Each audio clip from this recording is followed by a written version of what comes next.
ఆ చిన్నారులు నిత్యం సాహసయాత్ర చేస్తూ ఓనమాలు నేర్చుకుంటున్నారు. మనిషిలోతు నీళ్లలో రోజూ ఈదుకుంటూ వెళ్లి విద్యాభ్యాసన చేస్తున్నారు.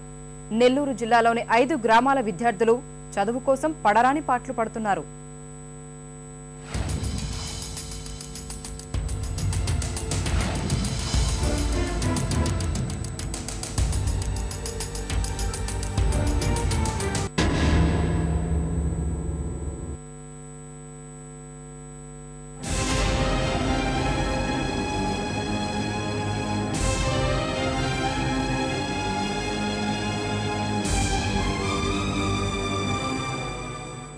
నెల్లూరు జిల్లా చిలకలూరు మండలంలోని తీర ప్రాంత గ్రామాలైన బోసినవారిపాలెం, ఈదురుపాలెం, కొమరవారిపాలెం, రావులగారిపాలెం, మద్దిరేవు, అద్దెపల్లి గ్రామాల విద్యార్థులు చదువుల కోసం నిత్యం సాహసయాత్ర చేస్తున్నారు.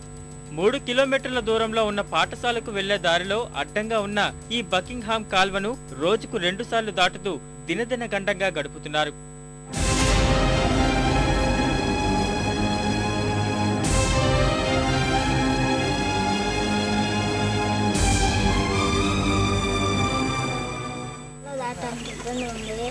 బ్రిడ్జి కట్టిస్తారన్నారు, కానీ కట్టివ్వలేదు.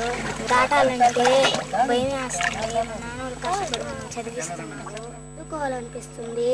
ఈ బలగ చూడండి, నేను ఎట్టబావాలి. మాకు చాలా కష్టంగా ఉంది కాలువ దాటాలంటే. దయచేసి రోడ్లు కట్టించారు. వర్షాకాలంలో పరిస్థితి మరింత దారుణంగా ఉంటుంది.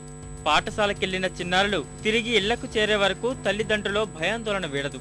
పెద్దలు ఎవరో ఒకరు దగ్గరుండి విద్యార్థులు కాలువ దాటేందుకు సాయం చేస్తున్నారు. గతంలో ఇక్కడ పలు ప్రమాదాలు చోటు చేసుకున్నాయి.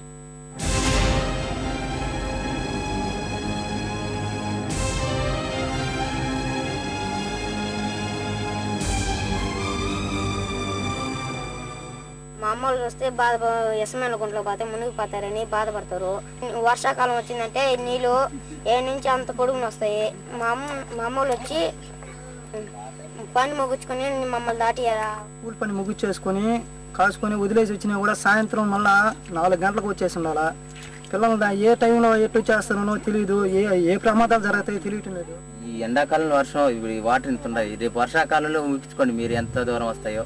ఇప్పుడు అది ఆ గెట్టు ఉన్నది, దాని నుంచి ఆ గెట్టు కాడికి వర్షం వచ్చేస్తుంది సార్.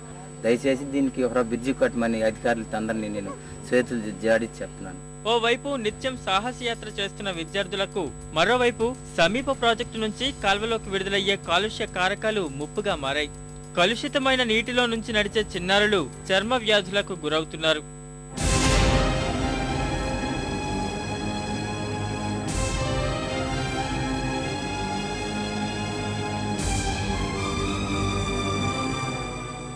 మాకు పోర్టు వల్ల ఫ్యాక్టరీల వల్ల నీళ్ళు కూడా కలుషితం అయిపోయి బలగా వస్తున్నాయి. దీనివల్ల మాకు అనేక వ్యాధులు వస్తున్నాయి. పిల్లలు అక్కడ నుంచి బ్యాగులు ఎత్తుకొని అక్కడ నుంచి ఆ కాలువ దాటి వచ్చేటప్పటికి వాళ్ళ పరిస్థితి అధ్వానంగా తయారవుతుంది. ఈ థర్మల్ పొల్యూషన్ వల్ల నీరంతా జిడ్డు అయిపోయి వాళ్ళకి స్కిన్ అలర్జీ రావడం. వర్షాకాలం అయితే మరీ బాధలు వర్ణాతీతం. ప్రధానంగా 5 గ్రామాలకు చెందిన 50 మందికి పైగా విద్యార్థులు ఈ దీర్ఘకాల దీన దుస్థితిలో విద్యాభ్యాసన కొనసాగిస్తున్నారు. సమస్య తీవ్రత గుర్తించి కాల్వ దాటేందుకు వంతెన నిర్మాణం త్వరితగతిన చేపట్టాలని విద్యార్థుల తల్లిదండ్రులు, గ్రామస్తులు వేడుకుంటున్నారు.